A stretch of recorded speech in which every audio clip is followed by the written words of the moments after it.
Ayon po kay Attorney Salvador Panelo Jr., ang tumatayong abogado po nito pong si Sara Duterte President wannabe sa kasong perjury na isinampa po nila kay Ramil Madriaga diyan po sa Taguig City Prosecutor's Office ay sinungaling po itong si Ramil Madriaga. At sabi niya nga po, gustong-gusto nilang tumestigo si Ramil Madriaga sapagkat dito daw po malalaman ng publiko na hindi po ito nagsasabi ng totoo at isang sinungaling. Sinabi din po nitong si Panelo na ang isda nahuhuli po sa sariling bibig. Kaya pagka kinross examine daw po nila itong si Ramil Madriaga ay talagang malalantad ang kasinungalingan po nito. Pero ang tanong, sino kaya talaga ang nagsasabi ng totoo? Sapagkat sa kabilang dako, pinaninindigan po ng kampo ni Ramil Madriaga na si Madriaga po ay talagang nagsasabi lamang ng katotohanan. Kaugnay po niyan, puntahan po natin ang balita kani-kanina lamang sa isang interview kay Attorney Panelo Jr. hinggil nga po dito sa kasong perjury na kanila pong isinampa kay Ramil Madriaga. At matatanong din po siyempre dito, bagamat wala sa posisyon itong si Panelo Jr. para po sumagot, yung impeachment case naman ni Sara Duterte na sa araw po na ito, ang huling araw na ibinigay para po sila po'y tumagon sa notice na ipinadala sa kanila ng House of Representatives. Kasi dapat po kahapon po yun nagtapos, kaso lang nag-fall po iyon ng Sunday, kaya maa-adjust yan automatically on Monday at ngayon po iyon. Kaya aantayin po natin at yun naman ang sinabi ni Sara Duterte na mag-antay-antay lamang kung sila po ba'y tutugon sa patawag po ng House of Representatives. Kung hindi po sila tumugon, magpapatuloy pa rin po ang proseso ng Committee on Justice at ine-expect nga po natin yan na sa March 18 susunod po yung hearing po na gagawin nila para po mapag-usapan yung mga preliminary matters kaugnay po ng impeachment complaint laban kay Sara Duterte. Pakinggan po natin ang interview na ito kay Panelo Jr.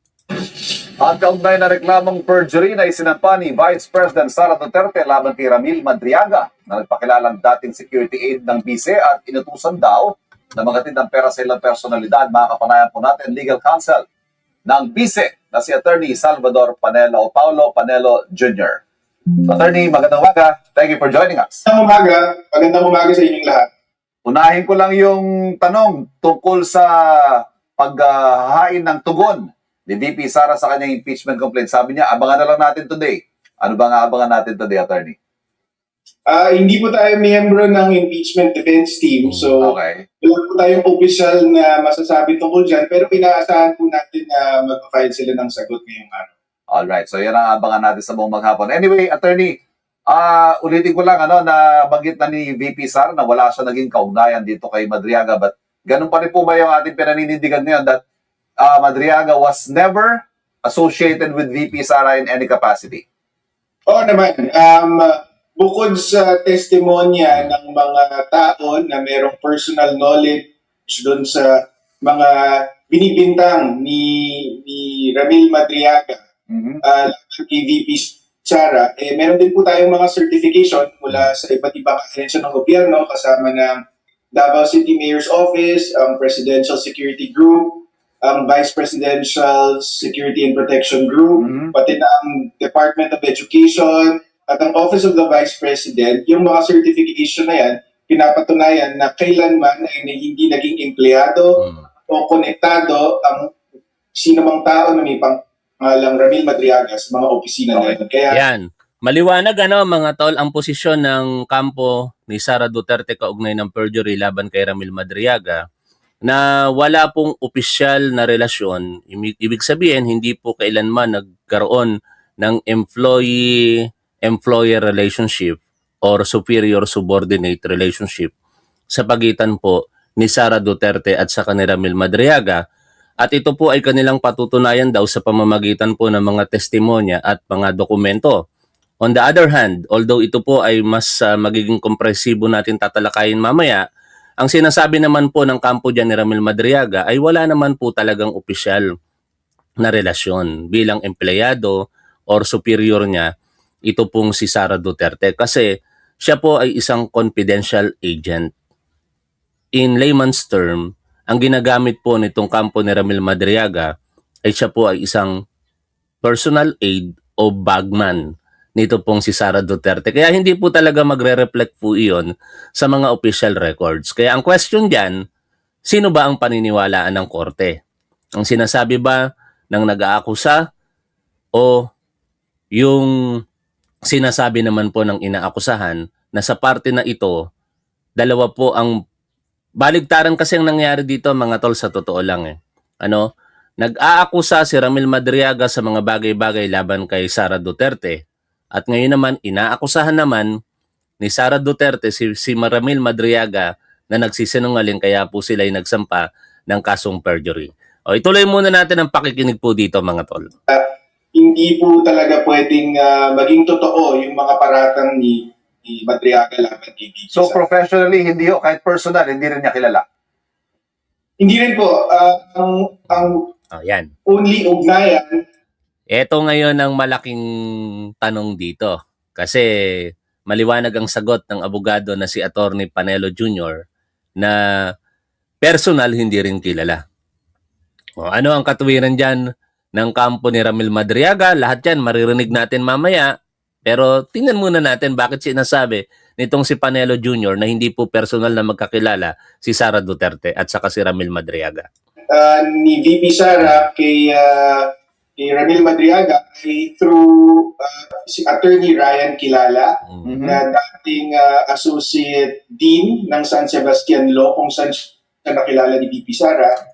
At yung grupo na Isip Pilipinas na isang campaign support group na sumuporta sa kandidatura ni VP Sara noong 2022. Kaya lang, itong Isip Pilipinas na ito ay isa lang sa maraming campaign support group na sumuporta kay VP Sara. So hindi niya kilalang personal itong si Ramil Madriaga. Hindi totoo na inutusan ni VP Sara kay Ramil Madriaga na buuin itong grupong ito. And in fact, sa Isip Pilipinas, ang kilala lang ni VP Sara ay itong si Attorney Ryan Kilala. Attorney, ang sinasabi kasi ng abogado ni Madriaga, hindi naman daw nito kiniklaim na Tandaan nyo ito mga tol ha. Ang sinasabi nitong si Attorney Panelo Jr. na ang tanging kilala lamang ni Sara Duterte sa Isip Pilipinas ay si Attorney Kilala. Sa pangalang pa lang talaga, kilala na. Kaso lang, paano niya kaya mapapabulaanan ngayon yung mga kumakalat na litrato na even ang kasalukuyang senador na si Jinggoy Estrada at ang puganteng si Harry Roque ay kasama sa isang Zoom video call, no? With Sara Duterte and Ramil Madriaga. How come na mas lumalabas pa doon sa Isip Pilipinas na parang baligtad yata? Kasi kung ang kakilala ni Sara Duterte ay si Kilala, bakit ang laging nakakausap ni Sara Duterte every now and then sa mga video conferencing? Marami pong mga litrato yan na ipapakita po natin mamaya.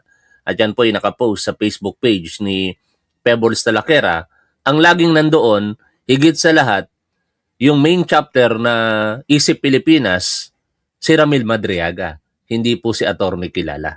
No, kaya dyan tayo nagtataka. Bakit idinidinay ngayon ng kampo ni Sara Duterte na hindi nila kilala si Ramil Madriaga? Instead, katulad ng sinasabi nitong si Attorney Panelo Jr., yung kilala daw, Attorney Kilala, ang kilala nitong si Sara Duterte. Nakakalito eh. Kilala ang pangalan tapos kilala din ang pinag-uusapan natin. O, tuloy po tayo dito. talagang government employee siya, so wala talagang records. Dahil ang trabaho daw niya ay moral intelligence work at directly reporting daw siya sa bise. Yun nga po ang katwiran niya ay walang saysay. Kasi kahit yung mga nagbabantay talaga kay VP Sara, ang sinasabi May tatanga-tangang Duterte supporter na naman na nanonood sa atin. Alam nyo mga tol, nalulungkot ako kapag naaakusahan ako. Hindi na ako nagagalit, nalulungkot lang ako pag naaakusahan akong bayaran akong vlogger. Kasi sa dinami-dami ng mga bayarang vlogger, bakit ako pa ang laging naaakusahan? Dapat alam nyo yan mga Duterte supporter at even kayo mga tol. Pakiramdaman ninyo ang galawan ng mga vloggers. No? Hindi ako nagmamalinis kasi talagang hindi po ako bayaran eh. Kaya nalulungkot ako kapag ka nakakakita ako ng mga ganyang komento ng mga katangahan. Ewan ko kung inaasar lang nila ako, pero makailang beses ko na po itong sasabihin at marami na pong nagtampo sa akin dahil sa mga katagapong ito. No? Kung ako po'y bayaran, mamatay na ako ngayon man, 10 ng aking mga mahal sa buhay, ang aking buong pamilya at lahat ng mga mahal ko sa buhay, kung ako po'y bayaran, mamatay na po kaming lahat. Pero hindi ko rin pong mangingiming sabihin na mamatay na ang lahat ng mga bayaran, lalo na ang mga sinungaling na vlogger. No? Ganun lang naman kasimple yan eh. O balik po tayo dito po sa ating pinapanood na balita. Nila ay number one, hindi nila ito kilala itong si Ramil Madriaga. And number two, dahil sa criminal history ni Ramil Madriaga, sabi nila ay hindi nga man lang makakalapit itong si Ramil Madriaga dahil hindi siya qualified magbantay o magserbisyo sa somebody like si VP Sara dahil nga of his criminal record. Hindi yan papasa sa standards ng Okay. mga makakapag Dito nakikita natin yung nilalatag na argumento nitong si Attorney Panelo Jr. Ano? They are destroying the credibility of Ramil Madriaga. Ang pinalalabas nila, hindi pa pwedeng maging malapit yan kay Sara Duterte dahil yan po ay kriminal. Which is, I believe, that is declaration against interest. Sabi nga ng mga abogado. Kasi, kung alam pala nila na kriminal, si Ramil Madriaga, why on earth na siya po'y inimbitahan ni Sara Duterte ng kanyang opisina na dumalo dito po sa kanyang inaugurasyon. No? At ito ay real-time in-upload ni Ramil Madriaga sa kanyang Facebook page na noon ay activated pa na pangalan ay Ramad Riaga CST. June 19, 2022. Proudly attended Vice President Inday's inauguration. Paanong mangyayari na napapaligiran ng bodyguard si Sara Duterte, natatanging si Ramil Madriaga nakapagpoto sa kanya? Selfie. Kung hindi man, anong tawag sa ganito? Photo ops. No? At paanong mangyayari na si Ramil Madriaga sa isang post nito pong si Pebbles Talaquera ay meron pong imbitasyon mula sa Office of the Vice President addressed to Dr. Ramil Madriaga. Inviting him na dumalo nga po dito sa inaugurasyon ni Sara Duterte noong June 19, 2022. No, yan yung mga katanungan, Attorney Panelo Jr., na pilit po naming hinahanapan ng kasagutan. Kasi ini-insist ninyo na hindi sila magkakilala eh. Ang katwiran dyan ni Sara Duterte, thousands daw po ang tao na nakapagpapoto kay Sara. Totoo naman yun, maraming gustong magpapoto sa kanya. Pero sa tingin po ninyo, magagawa po ito ng ordinaryong tao lamang na makakapagpa-photograph kay Sara Duterte ng ganito po ka-formal? Di ba? Kung siguro sa maraming crowd o bigla kang sumingit katulad ng ginagawa ng ilang mga vlogger, di ba?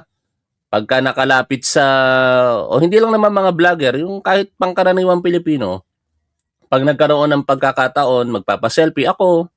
Noong napunta ako sa takbo laban sa bully ni General Nicolas Torre, nakijoin ako doon sa mga napakarami naming mga nagpa-photo op sa kanya. Selfie-selfie kami ng ganon. Pero ito, iba pong sitwasyon to eh. No? Merong special na imbitasyon, dumalo si Ramil Madriaga, binigyan ng pagkakataon para sila'y makapagpa-picture ng sila lamang dalawa. O, tuloy po tayo sa pakikinig dito kay Attorney Panelo. trabaho para kay VP Sara. Attorney, ano ba ang posisyon ninyo sa kusundian ni Madriaga? Nauna nyo nang sinabi na gusto nyo nga na matiyak ang kanyang kaligtasan, pero ngayon kinukwestiyon na tinawag ni VP Sara na para special treatment daw ang paglilipat sa kanyang kustodiya. Well, both things can be true, di ba? Para sa amin, gusto naming mag-testify si Madriaga kasi yung mga sinungaling sa bibig na uhuli yan. So, ayaw namin siyang pigilan. Itong perjury complaint, hindi naman yan final para pigilan siya. kundi para panagutin siya. Mhm. Ngayon, yung sinabi ni VP Sara na kritisismo lang lamang yon na para bang binibigyan niyo ng special treatment to. Ah. Pero that's out of our hands really. In fact, it's out even of the House of the Representatives. Ang may final say dyan ay yung korte. Yun ang magde-decide kung papayagan siyang lumipat. Ang sinasabi ho ni Congressman Joel Chue, takot daw si VP Sara sa mga nalalaman ni Madriaga. Ano po reaksyon niyo dyan?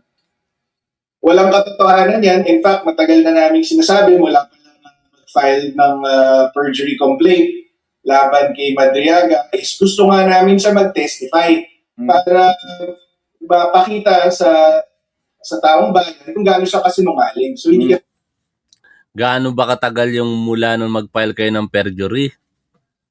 Attorney Panelo Jr., para ka namang hindi abogado sa pagsasalita mo eh. Sinasabing mong matagal na kayo. Kailan naman nag-file ng perjury si Sara Duterte?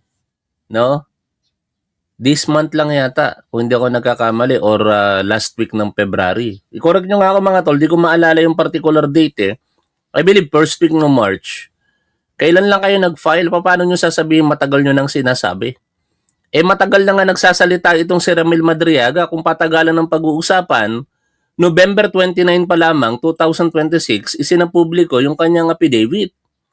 Alin ang mas matagal? At bakit ngayon lamang kayo nag-file ng perjury? Bakit kung kailan lumipas na ang maraming buwan, sa kanyo lamang naisipang mag-file ng perjury? Ang sagot dito mga tol, ayon sa kampo ni Ramil Madriaga, kasi tinatry nilang ayusin pa ang sitwasyon. They are offering allegedly 500 million pesos at least, 500 million pesos. Huwag lamang mag-appear bilang testigo ito pong si Ramil Madriaga. Yan naman po ang sinasabi ng kampo ni Ramil Madriaga, even to the extent na gawing billion yan at name your price. No? I am not saying na totoo yung sinasabi ng kampo ni Ramil Madriaga. Binabalanse natin ngayon dito yung circumstansya. Pero lahat tayo may mga biases. Di ba?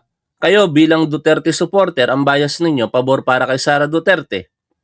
At ako bilang critics ng Duterte, ang biases ko ay against sa mga Duterte. Kaya hindi nyo maiaalis sa akin na mas maniwala ako dito kay Ramil Madriaga. Again, kung talagang matagal nyo nang sinasabing sinungaling si Ramil Madriaga, dapat the moment na inilabas yung kanyang sworn affidavit noong November 29, 2025, immediately nag-file kayo ng perjury laban sa kanya. Bakit tumagal ng ilang buwan?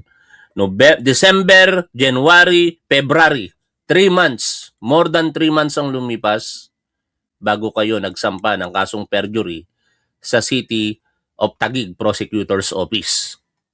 kami natatakot, gusto namin siyang lumantad kasi unang-una siya lang ang makakaamin na gawa-gawa lang yung testimonya niya laban kay VP Sara. Pangalawa, siya lang ang makakaturo kung sino ang mga handlers niya. At pangatlo, pagka tinindigan niya yung testimonya niya, lalo namin siyang mapapasag sa cross-examination dahil puro kasinungalingan niya ang sinasabi nito. Malalaman natin yan. Attorney, without necessarily telegraphing your punches, ika nga, ano ba yung isang main question nyo sa something that you're itching to ask him dito sa inyong cross-examination? Actually, anything about his affidavit, we're prepared for. Alam namin na pag tinindigan niya bawat statement niya sa Madriaga affidavit, kaya naming i-prove na hindi totoo. So hindi naman walang special question dito, sir. Talagang majority of what he said, all of the relevant statements in his affidavit are false. Attorney Salvador Paulo. Okay, narinig nyo yan ha. Lahat daw po ng kanyang mga sinasabi sa kanyang sworn affidavit ay kasinungalingan. Pero since this is the subject matter ng ating live stream ngayon, balikan natin. Pasensya na kayo kung magpapaulit-ulit po tayo rito. Ako, sa totoo lang, I do not like yung mga vlogger na paulit-ulit. No? Pero pasensya na kayo, ako ngayon nanghihingi ng paumanhin sa inyo kasi uulitin po natin ito. Para ma-refresh po natin yung ating mga isipan at mga kinakailangang impormasyon sa mga issue po na ito confronting our syempre society sa kasalukuyan. Ito po yung affidavit ni Ramil Madriaga at nakikita po ninyo rito, babalikan ko yung sinabi ni Attorney Salvador Panelo Jr. na personal hindi kilala ni Sara Duterte itong si Ramil Madriaga, pero siguro ang photograph speaks 1,000 words, sabi nga nila, di ba? Oh. Tapos ito, video conferencing one-on-one with VP Sara Duterte, no? During the time, mayor pa lamang siya. It was posted sa Facebook page na ito ni Ramil Madriaga na pangalan ulit, Rama Madriaga CST, na ngayon ay deactivated na or deleted na. Quote and quote, just telling her that I cannot vote intelligently without her name on the ballot. Sayang hindi ko na screenshot ng buo yung message eh. Kasi putol na, neither can go out, blah blah. Oh. Tapos pag pinuntahan pa natin yung Facebook post nitong si Pebbles Talaquera, mga tol, ito, may post na naman siya. Pero mamaya na natin isa-isahin yan, yung mga pictures muna ang tingnan natin. Makikita nyo po rito, ang napakaraming mga litrato na mahirap sabihin hindi mo kilala. Sabihin mo na lamang na hindi mo naging empleyado, baka maniwala pa kami. Oh. Di ba? Yung respeto ni Sara Duterte para sa kanya, nakaganon pa. No?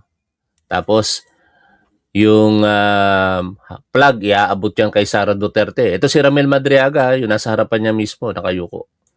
Oh. Tapos, ito pa. Si Ramil Madriaga, ang natatanging iba ang suot doon po sa kanyang mga kasama sa Easy Pilipinas. Parang napaka-espesyal ng suot ni Ramil Madriaga sapagkat mukha talaga ni Sara Duterte ang nakalagay. Di ba? Tapos, ito pa yung sinasabi ko sa inyo kanina. No? Na kasama po dito sa video conferencing si Puganteng Harry Roque at si Senador Jingo Estrada. Bagamat kino-call out ni Pebbles Talaquera dito, si Senator JB Ejercito, pero katulad po nung naging reply sa atin ni Senator JB, yan po ay tinawag niyang malaking kasinungalingan at kalokohan. Bakit ako nadamay dyan? Huwag akong damay sa away ng dilaw at loyalista sa mga DDS. Ito po, combo namin ni Senator JB Ejercito. Kasi pinaalam ko sa kanya, gusto ko malaman yung panig niya tungkol dito. Ayoko namang sumusuporta ako sa isang senador, tapos meron palang koneksyon dito kay Ramil Madriaga na inililihim sa akin. Ngayon, naniniwala ako kay Senator JB, kaya ang hamon natin kay Pebbles Talaquera, total, siya naman po yung madalas nagsasabi o most of the time talaga nagsasabi ng totoo dahil may mga ebidensyang hawak. Ilabas ni Pebbles Talaquera yung ebidensya na magkakilala si Senator JB Ejercito at saka si Ramil Madriaga. Kasi dinideny ni Senator JB Ejercito isang napakalaking kalokohan at kasinungalingan na nadadamay siya sa mga issue po na ito. Anyway, balik po tayo dito na po sa affidavit nitong si Ramil Madriaga. No? Kaya, pasensya na, uulitin natin at itatranslate natin in Tagalog. No? Hindi ko na paggamitin si ChatGPT, basahin ko na lamang at kung ano yung kaya kong i-translate sa isip ko, yun na lang po yung gagawin natin. Meron po itong 5 pahina na ang petsa ay ibinigay noong November 29, 2025. Ito po ay pinanumpaan mismo ni Ramil Madriaga sa petsang nabanggit sa Taguig City kung saan doon nga po siya nakakulong sa Manila City Jail Annex na matatagpuan sa Camp Bagong Diwa diyan po sa Bikutan, no? At ninotaryo po ito ni Attorney Cynthia Pantonial. Yan, under document number 267, page number 50, book number 9, series of 2025. At meron po itong 30 paragraph. isa-isahin po natin ngayon mga tol. Ako si Ramil Lagunoy Madriaga, nasa tamang edad, Pilipino, at may address na care of sa Annex 2 BJMP Camp Bagong Diwa, Taguig City. Matapos makapanumpa ng naaayon sa batas ay nagsasabi ng mga sumusunod. By the way, para po sa kalinawan ng lahat mga tol, si Ramil Madriaga ay nakakulong sa Annex 2 BJMP diyan po sa Camp Bagong Diwa dahil po sa kasong kidnapping na isinampa ng grupo nitong si Harry Roque. Si Harry Roque at ang law office po nito, ang special prosecutor, private prosecutor sa kaso na yon ni Ramil Madriaga. Pero meron pong post diyan si Pebbles Talakera, no? At sinasabi niya nga po na yan po ay gawa-gawa lamang ng mga nakapaligid sa mga Duterte partikular, ito pong si Harry Roque. O sige, isingit na natin ito. I do not know kung magtatagal tayo, no? Depende sa mood ko. Pero isingit na natin itong post ni Pebbles Talakera, pinakabago po ay 20 minutes ago. Ito. Sabi niya po dito, lagi ko kasing sinasabi sa post ko, for fairness ito po ay mga impormasyon na galing kay Pebbles Talakera. Again, hindi po ibig sabihin pinost ni Pebbles Talakera, facts na. Pero ito po ay kanyang sinasabing may mga kaakibat na ebidensya. No? Sa kanyang paniniwala, siya po yung nagsasabi ng totoo. Lagi ko kasing sinasabi sa post ko, sa mga nawala kong page na ready akong sumagot sa social media sa mga ilalabas nilang issue sa kidnapping case na tinanim ni Roque. Yan narinig nyo po Yung kidnapping na kaso nito pong si Ramil Madriaga ayon kay Pebbles Talakera ay tanim kaso ni Harry Roque. Ako, sabi ko nga sa inyo, kritiko ako ng mga Duterte, naniniwala ako dito kasi ginawa mismo ng mga Duterte at ng administrasyon nito ang tanim kaso, partikular kay Leila de Lima, na kinalaunan na patunayan natin na sa 3 itinanim na kaso, lahat po yun napawalang sala si Leila de Lima. Kaya kung nagawa nila kay Leila de Lima, maaaring magawa rin nila ito kay Ramil Madriaga at ganito na nga yung nangyari ayon sa paniniwala ni Pebbles Talakera. Totoong gumawa ako ng sarili kong research at kumausap ng mga tao. Interesting yung istorya ng Ramil Madriaga Notorious Group. Maaaliw kayo, akala nyo sa pelikula lang nangyayari, pero nakakaloka nung lumalim na yung mga nalaman ko. Lumabas na si Sara Digong, Art Yap, Cesar Chavez. Cesar Chavez, yung dating naging sekretary. Basco at lahat may resibo. Eto na lang picture ni Caramil ay dayang hirang resibo na yan. Nakakilala nila si Caramil. Dahil si Dayang Hirang ang isang trusted person ng mga Duterte. Siya ang dahilan kung bakit nag-post si Tio noon na kung may mangyayari sa kanya, alam na daw sino ang gumawa. Nagtalakan kasi si Dayang Hirang at Tio, tapos pinagmumura di umano ni Pulong si Tio kasi rinerespeto ng mga Duterte si Dayang Hirang. Kaya naluloka ako sa di daw kilala ni Sara, alam ko na isasagot ng trolls, nagpa-picture lang. Tuloy tayo sa pagbasa Balik muna tayo dito sa mga latest post ni Pebbles Talakera. Doon sa lawyer na anak ni Panelo, baby boy, dito ka lang sa page ko. Kasi ilalabas ko na lahat ng resibo na sinasabi niyong kidnapper si Caramil Madriaga and group. Ilalabas ko din mga kaso ni Margaret Lu, yung nagsabi na kinidnap ang anak at pamangkin niya. Para naman pag in-interview ka or maglalabas kayo ng statement, hindi scripted. Buti hindi ka mukhang bangkay katulad ng ama mo. Ang cute mo. Na-inlove pa si Pebbles dito kay Atty. Panelo. Sa bagay, parang hunks Anong tawag doon? Yung bata pa, no? Bata pa to si Panelo. Siguro ang edad nito wala pang 30 o may 30 pa lamang. Tuloy po tayo sa binabasa natin, Ito, mahaba po ito Kasi sinasabi na nitong si Pebbles Talakera na kasabwat ang PNP-AKG. Ewan ko kung totoo po ito. Pero basahin natin. Nalihis tayo ng bahagya sa ating pagbasa ng affidavit ni Ramil Madriaga kasi dahil po dito sa sinasabing nakakulong siya sa Annex BJMP, diyan po sa Camp Bagong Diwa, no? At yun nga po ay sa kasong kidnapping. Kaya binabasa po natin ngayon ng mga ito kaugnay po ng kidnapping. Sabi dito ni Pebbles Talakera an hour ago, bibigyan ko na ng assignment ang PNP-AKG. Ito, pag hindi inaksyonan ng kinaukulan, alam na this, ipapasa ko din ito sa presidente. Tinag niya si Inday Sara Duterte. Nakalagay pa yung tarpaulin mo sa tindahan nila Rosendo. Si General Dimas yata ang head ng PNP-AKG nitong panahon na ito. Retired na yata siya pero yung mga kasama sa humuli sa grupo ni Caramil active pa, di ba? Kasi nagwi-witness pa kayo sa hearing. Baka pwede nyo pong sagutin, sir. Ito po yung hideout.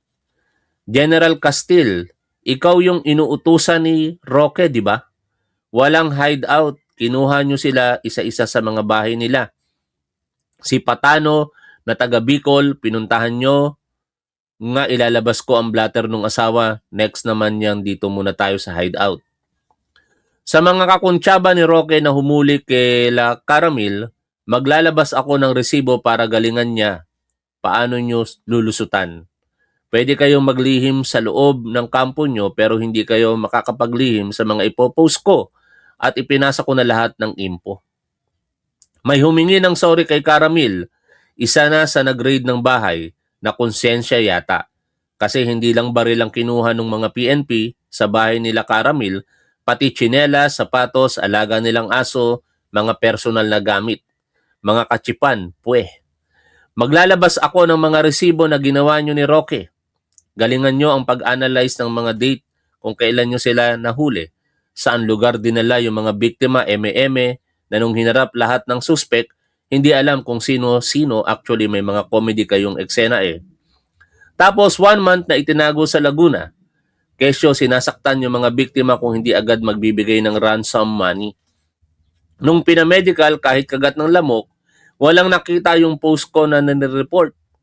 Dahil di bale may kopya naman yung kinauukulan, ganyan eksena ng mga PNP nung panahon ni Digong. Isang kumpas lang ni Roque, lahat nagagawa niya. Kaso hindi na si Digong ang presidente, paano yan? At hindi ako papayag na hindi sila maimbestigahan. Bakit dinedma ni Martires yung reklamo sa mga pulis na yan at kay Roque? May kopya ako, gagayahin ko na lang at ipapasa ko ulit. Mukhang nagkaabutan yata. Ito yung mga dapat aksyonan para maalis sa pwesto yung mga tiwaling pulis na spoiled kay Duterte. Yung po palang hideout, di umano nila Caramil, saan po yon? Nasaan po ang video na nilusob nyo yung hideout? Kasi ito yung video na kinuha nyo si Rosendo. Saan po yung hideout PNP AKG? Walang warrant of arrest kay Rosendo. At ano nga pala kaso ni Rosendo Madriaga? Sa script nyo, siya yung magtuturo kay La Caramil na si Caramil ay yung leader ng grupo. Kasi ang tanong is bakit umabot ng 1 taon bago nyo hinuli yung mga grupo nila Caramil? 2022 nyo kinuha si Rosendo Madriaga, 2023 nyo di umano ito sinabid nyo sa media. Sabay-sabay nyong nahuli sa loob lang ng 24 na oras? Kwento nyo yan eh. Pero yung kwento ng ebidensya hindi nyo pwedeng ipagkaila. Hideout ba to? GMA News, pakiconfirm kay Emil kung ito po yung hideout kasi pwede kayong kasuhan. Tinutukoy niya po rito si Emil Sumangil, mga tola. Nakakaloka, tinulak pa yung tatay ni Rosendo Madriaga at umampas ang ulo. AI po ba ito? Akala nyo linuloko kayo na tinatrabaho ko ito kasi napakagandang ilabas sa social media yung katarantaduhan ni Roque at ng PNP AKG. Sabi ko sa inyo, ready ako. Dahil ko pa intel na pagod ako sa pakikipag-usap sa mga tao pero worth it naman. Harry Roque, lalabas lahat na ikaw ang gumawa nito, promise, iiyak ka. O yan po ano, marami pa to mga tol, napakarami mga posts ni Pebbles Talakera pero hindi na po muna natin babalikan. Binasa ko lamang para po magkaroon tayo ng konteksto kung bakit nasa loob ng kulungan ngayon si Ramil Madriaga at kung sino di umano ang mga nasa likod ng kanyang pagkakakulong para sa kasong kidnapping. Ito po ngayon yung kabuuan ng pahayag ni Ramil Madriaga ayon po sa kanyang 5 pahinang affidavit. Siya po ay nagtapos ng College of Law noong siya po ay nag-aral ng College of Law mula noong 1991 hanggang 1995 sa San Sebastian College, Manila. Nakatapos po siya noong 1995 at nag-exam ng bar sa parehas na taon ngunit hindi po nakapasa. Ang kanya pong mga employment sa gobyerno ay ang mga sumusunod mula 1993 hanggang 2021. Ito po yung kanyang mga naging trabaho sa ating gobyerno. 1993 to 1995, Economic Intelligence and Investigation Bureau. From 2001 to 2015, National Security Council and Intelligence Service of the Armed Forces of the Philippines or ISAP. National Security Council, National Bureau of Investigation, Revenue and Integrity Protection Service or RIPS mula 2018 hanggang 2020. National Security Council, Presidential Security Group, General Headquarters mula 2018 hanggang 2021. Sa panimula ng pangangampanya noong 2016, ang noon ay kongresista na si Rolio Goles ay ipinakilala si Ramil Madriaga sa Duterte family para po mag-provide ng political at security advice sa noon ay mayor na si Rodrigo Roa Duterte.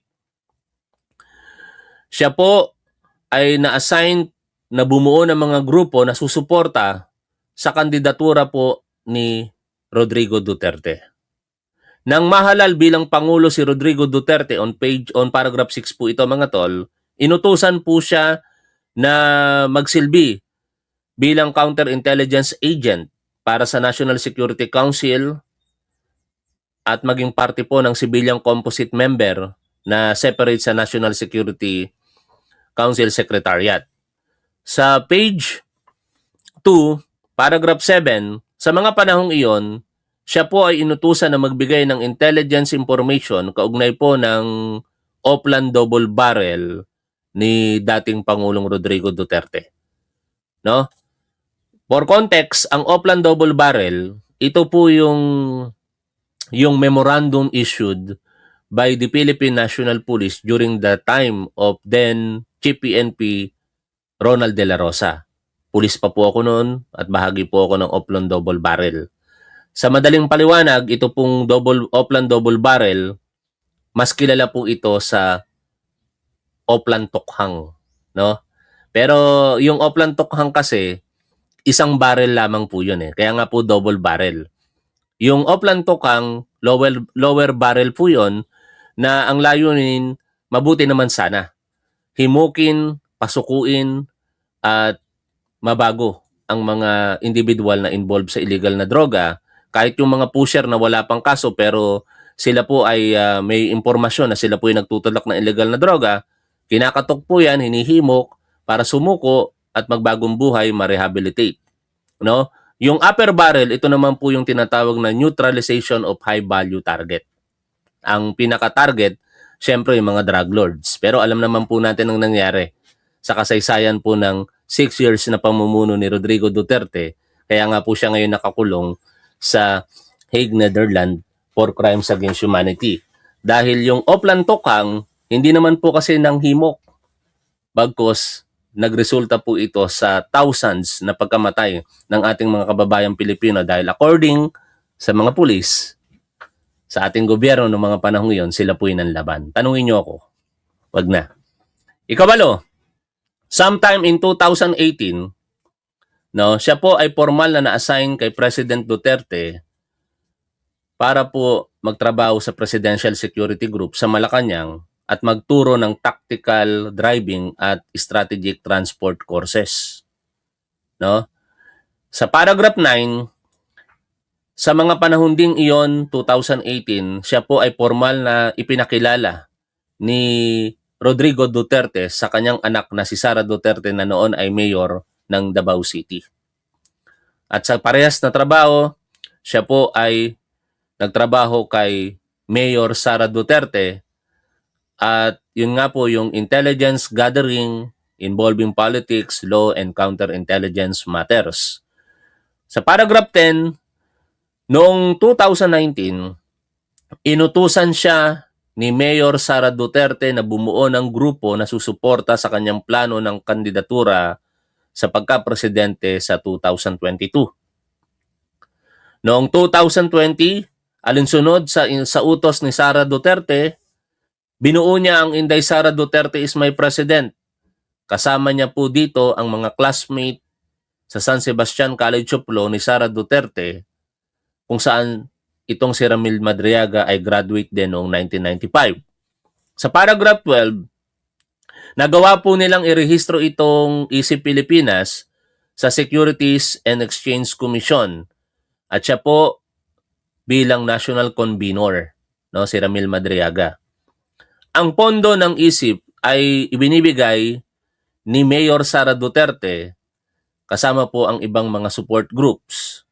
Paragraph 13, nang si Mayor Sara Duterte ay nanalo bilang vice-presidente, siya po ay natalagang bumuo ng Vice Presidential Security and Protection Group, kung saan ang primary na trabaho po nito ay magbigay ng seguridad at intelligence work kay BP Sara.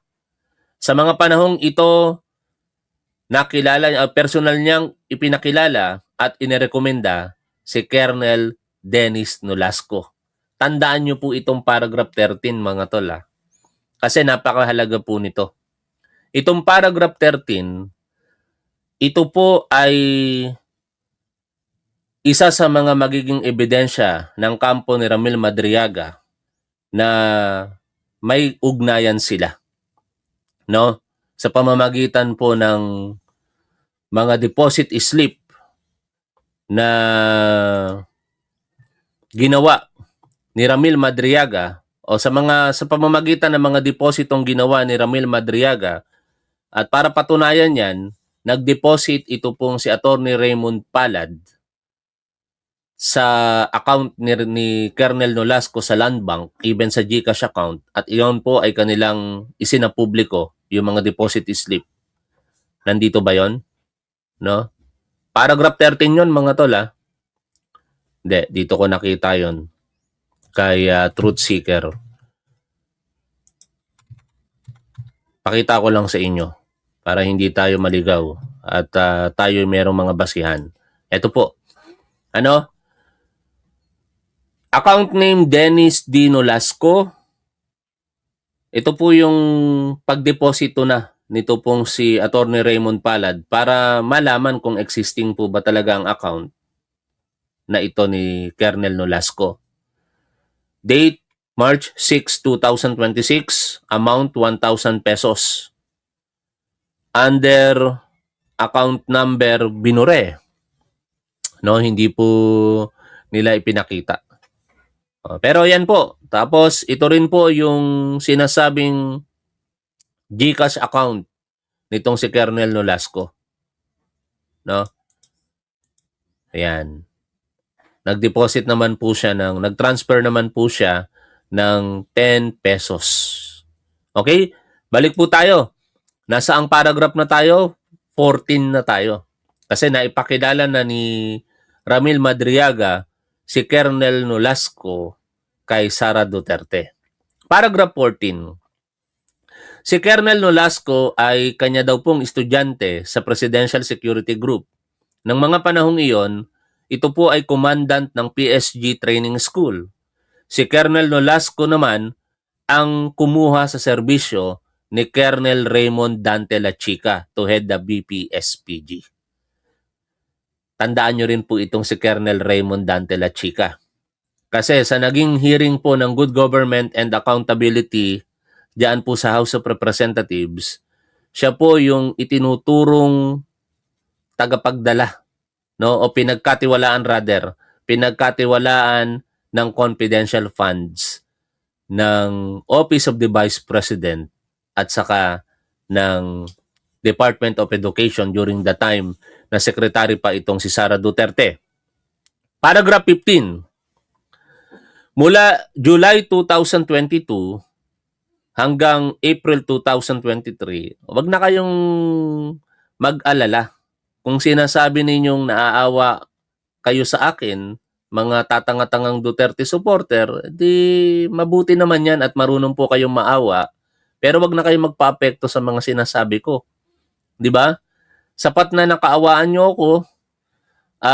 Tingnan natin kung sino ba talaga ang kaawa-awa sa mga susunod na panahon.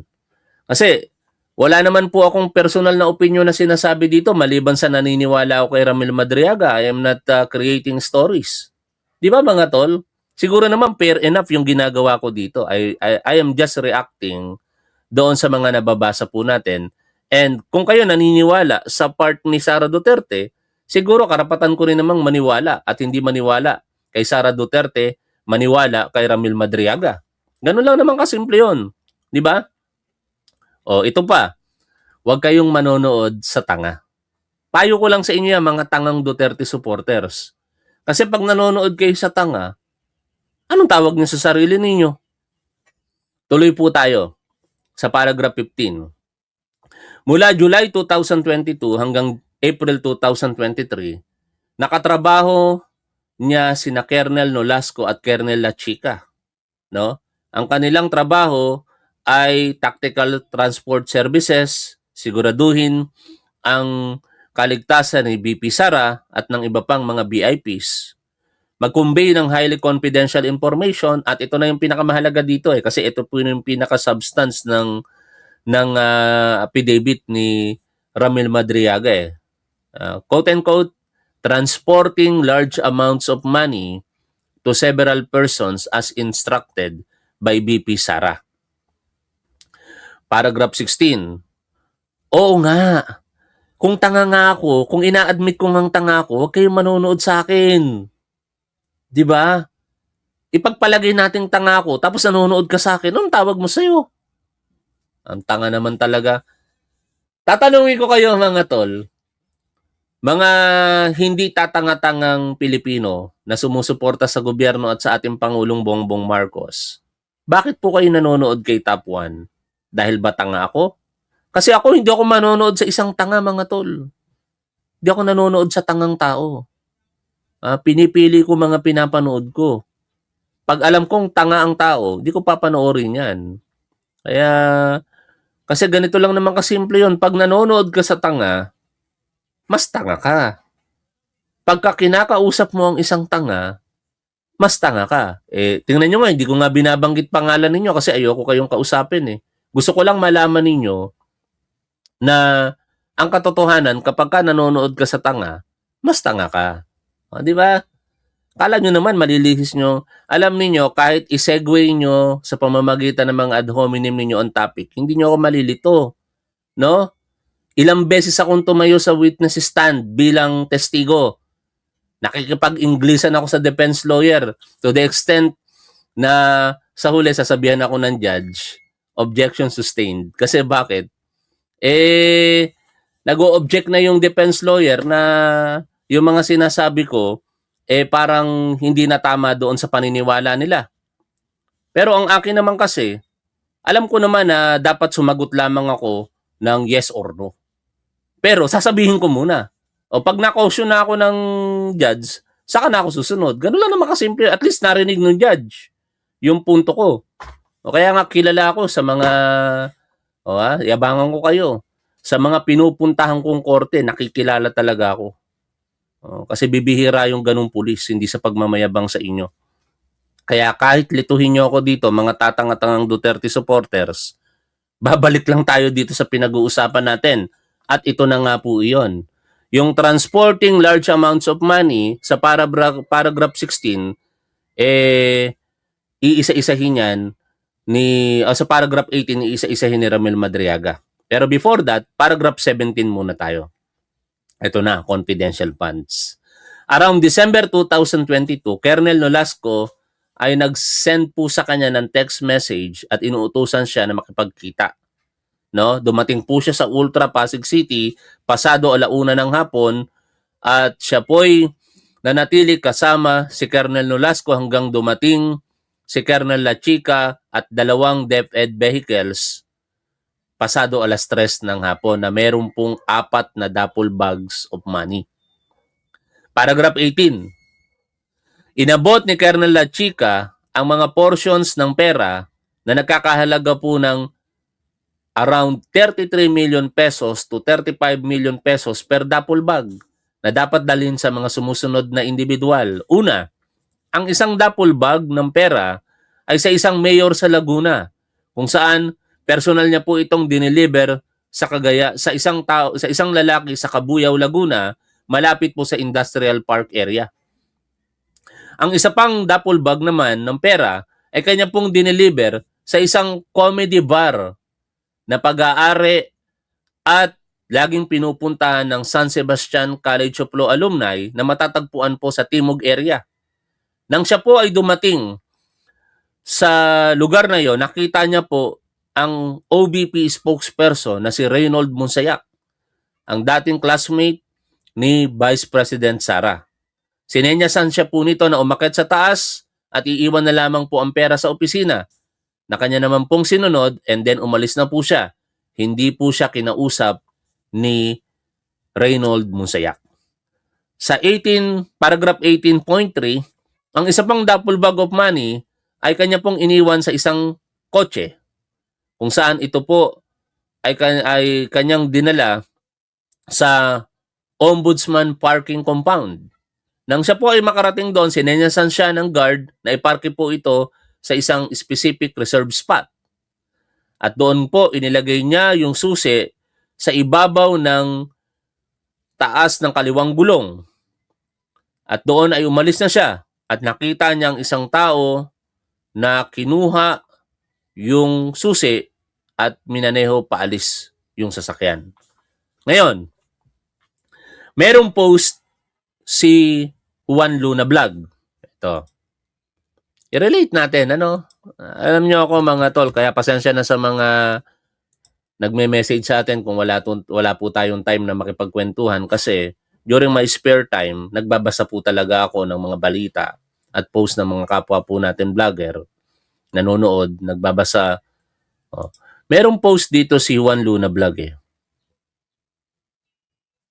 Di ko lang maalala kung ano yung particular na litrato. Sana gusto ko lang i-share po sa inyo. Balikan natin mga tol. Ilang araw na rin nakakalipas nung pinost nyo yun eh. Tungkol dyan sa comedy bar. No? Saan ba yun? Pasensya na at hinahanap ko pa.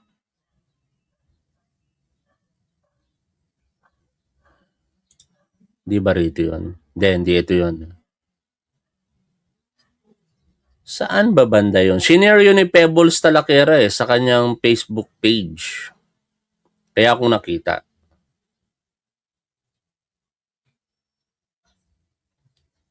Unfortunately, di ko makita mga tol. Sayang, gusto ko saan. Ay, ito. Ito pala yung picture na alala ko na.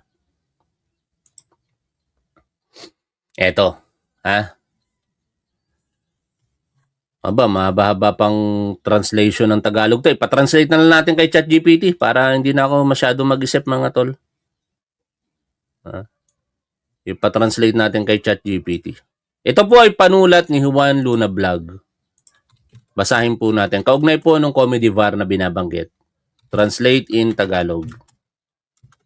Mga Duterte supporter na mga tatanga-tanga, makinig lang kayo. Baka sakali yung katangahan ninyo, magising kayo. Maganda rin yung ginagawa pala ninyo.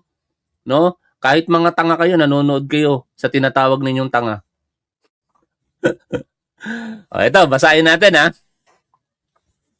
Panulat po ito ni Juan Luna Vlog. Kanya po itong in-upload sa kanyang Facebook page noong March 14 at 4:44 in the afternoon. Tagalog version. Ang affidavit ni Ramil Madriaga ay naglalaman ng isang detalye na sa unang tingin ay tila isang maliit na tala lamang sa usaping logistikal. Sa section 18.2, sinasabi niya na isa sa mga duffel bag na puno ng milyong-milyong piso na cash ay hindi dinala sa isang office tower o gusali ng gobyerno, kundi sa isang comedy bar sa Timog area. Yun po yung binasa natin kanina. Paragraph 18.2. Another duffel bag of money was delivered to a comedy bar owned and frequented by San Sebastian College of Law alumni located in the Timog area. Okay? Balik tayo dito. Ayon sa kanyang sinumpaang salaysay, pagdating niya sa lugar ay nakita umano niya ang tagapagsalita ng OBP na si Reynold Monsayak na nagbigay sa kanya ng senyas na umakyat sa itaas at iwan ng pera sa loob ng isang opisina. Sa unang tingin, tila halos katawa-tawa ang ideya, milyong-milyong piso na dumadaan sa isang nightlife venue, ngunit ang mga investigasyon ay bihirang mabuo mula lamang sa malalaking revelasyon. Kadalasan, nagsisimula ang mga ito sa maliliit na detalye na hindi nawawala o hindi basta-bastang nabubura. Ang Timog ay hindi basta ordinaryong kalye. Ang Timog Morato Strip ay isa sa mga pinakakilalang sentro ng nightlife sa Metro Manila. Nakasunod-sunod dito ang mga comedy bar o magkakasunod-sunod dito ang mga comedy bar, performance stage at iba pang entertainment venue na dinadayo ng iba't ibang personalidad. Mga entertainer, abogado, political operatives at media personalities. Isa itong social ecosystem kung saan nagkakahalo ang profesional na ugnayan at personal na pagkakaibigan. At kapag ang mga pangalang lumilitaw sa affidavit ni Madriaga ay inilalagay sa tabi ng mga social circle na lantad sa publiko na konektado sa nightlife scene na iyon, ang detalyeng iyon ay hindi na mukhang random. Ang larawang kumakalat online ay nagpapakita ng isang grupo ng mga personalidad na konektado sa mga comedy bar shows at events sa Cubao District na marami rin sa kanila ang madalas makita sa mga venue sa Timog Morato Strip. Ayon sa mga taong pamilyar sa eksenang iyon, ang parehong grupo ay madalas na nagkikita para sa mga pagtatanghal, after-show meetups at pribadong pagtitipon sa mga kalapit na bar. Sa larawang iyon ay dalawang personalidad na kapansin-pansin sa mga dahilan na lampas sa nightlife. By the way, ito po yung larawan na tinutukoy nito pong si yan. Ang mga personalidad po rito na nakita, ito po ay post ni Juan Luna Vlog. Resibo nakalagay, facts in Ramil Madriaga affidavit, bags of cash from DepEd delivered to Comedy Bar, Nomu Basyo in Timog, Quezon City, where OBP spokesperson Reynold Monsayak was present. Also note in this poster, Attorney Ryan Kilala, Ombudsman Prosecutor o performs. Also mentioned in this affidavit, thanks for sharing. Ayan ito po si Attorney Ryan Kilala. Ito. Yan. Ito. Yan si Attorney Ryan Kilala. Okay, balik po tayo doon sa binabasa po natin. Sa loob ng berdeng kahon ay si Attorney Ryan Kilala, isang abogado na dati nang konektado sa Office of the Ombudsman. Sa kanyang pampublikong social media presence, makikita ang malinaw niyang suporta kay Vice President Sara Duterte. Kabilang ang mga larawang magkasama sila. Ang koneksyong ito ay tila lumalagpas pa sa politika.